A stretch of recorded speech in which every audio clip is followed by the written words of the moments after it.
Assalamualaikum warahmatullahi wabarakatuh. Innal hamdalillah nahmaduhu wa nasta'inuhu wa nastaghfiruh wa na'udzu billahi min shururi anfusina wa min sayyiati a'malina. May yahdihillahu fala mudhillalah wa may yudlil fala hadiyalah. Asyhadu an la ilaha illallah wa asyhadu anna Muhammadan abduhu wa rasuluhu la nabiyya ba'd. Allahumma fassalli wa sallim ala hadha nabiyil karim Muhammadin sallallahu alaihi wasallam wa ala alihi wa ashabihi ajma'in. Bapak-bapak, ibu-ibu yang saya hormati serta generasi muda yang saya sayangi. Pada kesempatan ini kita akan melanjutkan membaca tafsir Al-Azhar yang disusun oleh Profesor Dr. Hamka. Pada saat ini kita akan membacakan surah Al-Baqarah ayat yang ke-258. Pada juz yang ketiga. A'udzu billahi minasy syaithanir rajim. Bismillahirrahmanirrahim. Alam tara ilal ladzi hajja Ibrahim fi rabbih an ataahu Allahul mulka idh qala Ibrahim rabbiyalladzi yuhyi wa yumiit qala ana uhyi wa umiit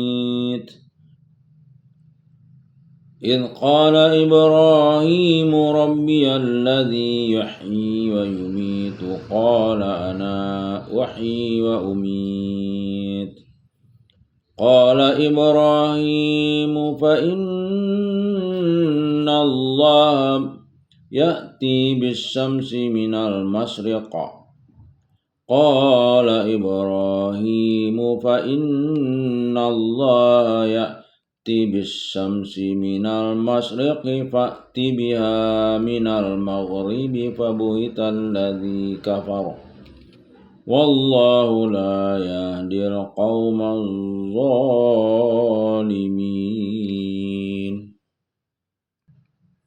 Ayat 258. Atau tidakkah engkau pikirkan dari hal orang yang membantah Ibrahim tentang Tuhannya, lantaran Allah telah memberikan kerajaan kepadanya? Tatkala Ibrahim berkata, Tuhankulah yang menghidupkan dan mematikan, dia berkata, Akulah yang menghidupkan dan mematikan. Berkata Ibrahim, maka sesungguhnya Allah mendatangkan matahari dari timur, maka cobalah datangkan matahari itu dari barat, maka terdiamlah orang yang kafir itu, dan Allah tidaklah akan memberi petunjuk kepada kaum yang zalim. Satu contoh dari Tauhid. Kemudian Tuhan mengemukakan satu contoh dari wali Tauhid itu, yaitu Raja Namrud, yang terkenal dalam sejarah sebelum kerajaan Babil. Dengan raja itulah Ibrahim yang menegakkan perwalian Allah mulai berhadapan konfrontasi. Sebagaimana kita ketahui dalam riwayat-riwayat Al-Quran, Ibrahim telah menghancurkan berhala dengan kapak, ditinggalkannya berhala yang paling besar. Dia ditangkap dan dihadapkan ke muka majelis raja. Terjadi soal jawab sebagaimana tersebut dalam surat 21 Al-Anbiya dari ayat 51 sampai ayat 73. Sampai Ibrahim dibakar mereka, tetapi diselamatkan Tuhan Allah dari api. Seketika Raja Namrud menanyakan siapa benar yang dimaksudnya dengan Tuhan Allah itu. Dia telah menjawab bahwa Tuhan Allah itulah yang menghidupkan dan mematikan. Atau tidakkah engkau pikirkan dari hal orang yang membantah Ibrahim tentang Tuhannya?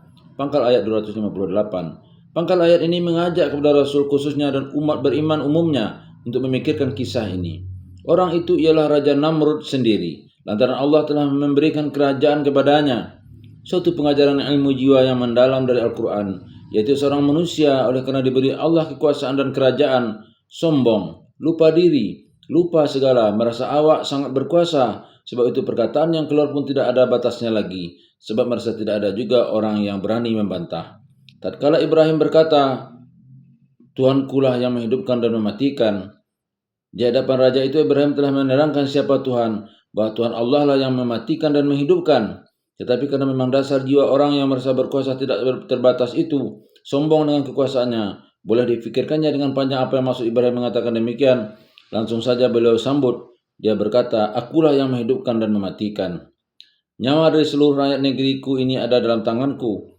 Kalau mereka dituduh bersalah lalu dihadapkan kepadaku, aku berkuasa memerintahkan supaya dia dibiarkan hidup terus, dan aku pun berkuasa pula menjatuhkan keputusan bahwa dia mesti dihukum mati.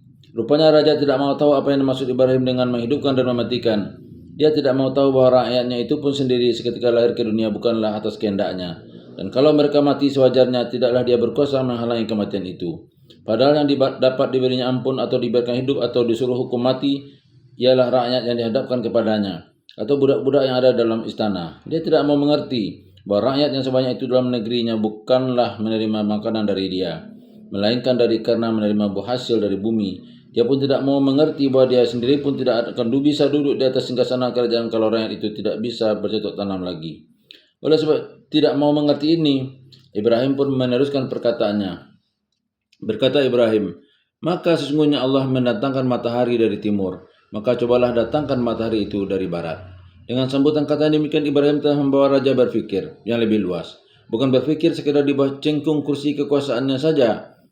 Allah Tuhan Ibrahim menganugerahkan manusia hidup, terutama dari teraturnya perjalanan matahari dari timur ke barat, sehingga terjadi edaran siang dan malam. Di siang hari manusia mencari makan, di waktu malam manusia beristirahat, termasuk Namrud sendiri. Kalau tidak ada peraturan sedemikian, cobalah engkau ubah perjalanan matahari. Balikkan matahari itu dari barat ke timur. Kalau memang engkau yang kuasa menghidup dan mematikan, sekarang baru dia mengerti apa maksud Ibrahim. Maka terdiamlah orang yang kafir itu. Dia tidak dapat lagi menjawab, dasar berpikirnya salah, sebab itu dia terdiam dan Allah tidaklah akan memberi petunjuk kepada kaum yang zalim. Ujung ayat 258. Itulah sebab dia terdiam, sebab dia telah mengambil jalan yang salah, jalan yang zalim, yaitu yang tidak sesuai dengan akal yang sihat. Apabila orang telah zalim, perkataannya akan dikeluarkan tidak ditimbangnya lagi. Sebab itu kalau datang perkataan yang benar keluar dari pikiran teratur, dia tidak dapat menjawab lagi. Pimpinan yang tidak berdasar kebenaran Tuhan tadi dinamai pimpinan Tagut. Sebab itu maka penguasa-penguasa zalim sebagai Namrud itu dalam bahasa Arab biasa disebut Toghiyah, dan yang disebut orang barat tirani. Perkataannya kerap kali terlanjur salah dan dia tidak sadar akan kesalahannya itu. Malah dia selalu menganggap dirinya benar, sebab orang di kiri kanannya tidak ada yang berani menegur kesalahannya. Kian lama dia kian tidak berpijak di bumi lagi. Maka kalau perkataannya yang salah itu ada orang yang berani menyebut dan menyatakan salahnya, sebagaimana dilakukan oleh Ibrahim itu, dia pasti terdiam. Biasanya timbullah kegoncangan dalam hatinya. Rupanya ada pula orang yang bisa mengeluarkan perkataan berlainan gayanya daripada perkataannya.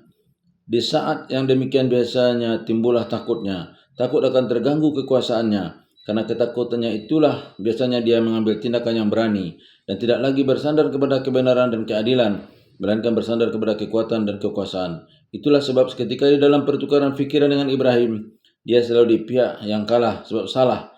Lantaran itu dia pun mengambil tindakan amat berani, yaitu dengan demikian kekuasaan dapat membungkamkan kebenaran. Dia memerintahkan membakar Ibrahim dengan api. Apa salah Ibrahim? Kesalahannya tidak, cuma dia tidak berkuasa. Yang salah dan yang zalim ialah Namrud, tetapi dia berkuasa. Niscaya yang dibakar ialah Ibrahim. Syukurlah Allah mempertunjukkan kekuasaannya yang lebih tinggi. Ibrahim tidak hangus badannya dalam unggun api, bahkan sihat walafiat dan keluar dengan selamat. Keluar dari dalam unggulan api dengan selamat, maka dia pun berangkat meninggalkan negeri itu. Sementara menanglah Namrud sebab gangguan tidak ada lagi. Tetapi kemenangan penghabisan didapat oleh Ibrahim, menegakkan keyakinan kepada Allah yang Maha Kuasa yang disambung oleh anak cucunya. Cerita Ibrahim dengan Namrud ini demikian pula cerita sesudahnya, yaitu tatkala Musa menghadap Fir'aun. Bukanlah kecil bekas yang ditinggalkannya dalam hati orang yang beriman. Di sini kita dapat menggambarkan seorang raja perkasa dengan pakaian kebesaran, emas dan perak, sutra dan dewangga, disembah dipuja oleh dayang-dayang dan inang pengasuh, dijunjung dan disembah oleh rakyat, dikeliling oleh menteri-menteri dan orang-orang besar. Tetapi masuk ke dalam majlis raja itu seorang yang walinya hanya Allah, seorang yang jiwanya bebas dari benda. Dia masuk dengan merasa tidak takut akan disiksa dan dihukum, dan tidak merasa bahwa raja itu lebih mulia daripada makhluk yang lain, sebab dia hanya sama-sama alam bikinan Allah. Dengan benda-benda lainnya ada di sekelilingnya, maka akhlak nabi-nabi inilah hendaknya yang patut dijadikan contoh oleh wakil-wakil nabi di dalam dunia ini. Oleh wakil-wakil nabi di dalam dunia, yaitu ulama-ulama. Sebab raja-raja itu menjadi sombong sebab dia telah mengetahui kadam-kadam dan budak-budak yang ada di sekelilingnya. Mereka itu adalah budak-budak yang berebut kurnia yang di istana raja-raja di Delhi disebut ayapan, yaitu makanan dalam tempurung. Menurut sebuah hadis yang dirawikan oleh Ibnu Abi Hatim dari Abu Syakh daripada Zaid bin Aslat, bahwa tiap-tiap orang yang menghadap Raja Namrud itu disediakan untuk mereka makanan yang enak-enak dan minuman yang sejuk lemak. Tetapi ketika akan masuk ke dalam ditanyai terlebih dahulu satu demi satu, siapa Tuhan kamu? Masing-masing menjawab, Tuhan kau adalah Raja kita Namrud. Setelah memberikan jawaban demikian, barulah boleh masuk ke dalam dan makan sekenyang-kenyangnya. Lalu tiba giliran Ibrahim, dia pun hendak masuk dan perutnya lapar. Lalu dia ditanyai pula, siapa Tuhan kamu? Beliau menjawab, Tuanku Allah yang menghidupkan dan mematikan. Namrud menjawab, akulah yang menghidupkan dan mematikan. Sambil menunjukkan kekuasaannya memberi makan orang dan tidak ada yang akan membantah kalau dia menyuruh bunuh seseorang. Lalu Ibrahim menjawab dengan tegas, Tuanku itu menerbitkan matahari dari timur ke barat. Coba engkau terbitkan dia dari barat ke timur.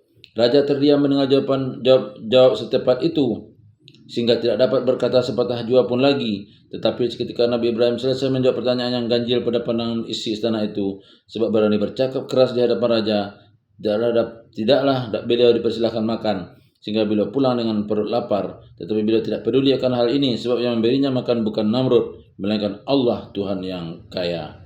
Di sini ditunjukkan bahwa penegak kebenaran tidaklah dapat dibeli, tidak dengan sesuap nasi, bahkan tidak dengan setumpukan gunung. Billahi taufiq wal hidayah. Wassalamualaikum warahmatullahi wabarakatuh.